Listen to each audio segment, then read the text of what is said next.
I'm going to kind of start off with my childhood. I was a military brat, and through a lot of experiences and stuff like that I moved from Oklahoma to Texas, Arkansas, Germany twice, graduated high school in Germany. When I was a kid, I was actually in Germany at the time when the Cold War was going on. So you're looking at 1985 to 88. I was fourth grade through sixth grade.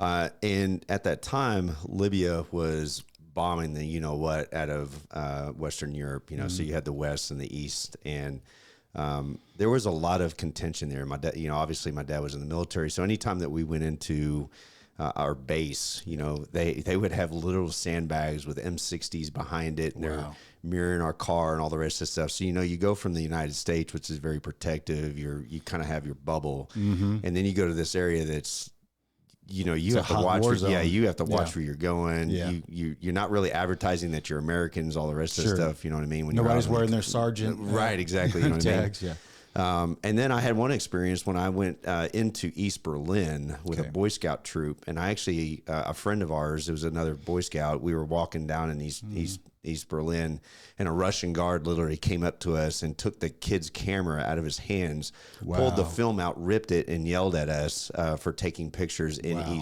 East Berlin. And if anybody's ever been there, they understand how gray it is. Okay. There's no color. There's nobody walking around. It's a communist, area. So that really, imprinted in my head that world. Right. And then when we left, I remember having our passport up on the windows going into West Berlin through Checkpoint Charlie. And this Russian guard, big AK-47, all the rest of the stuff comes by.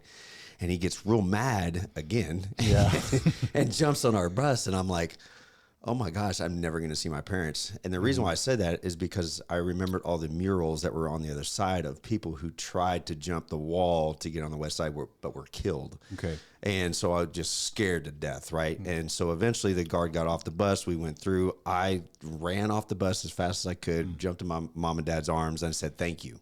Oh, wow. That really instilled the desire and understanding of what freedom is, the desire to want to be in the United States, the understanding of what freedom looks like, what other countries are like, as opposed to ours, right?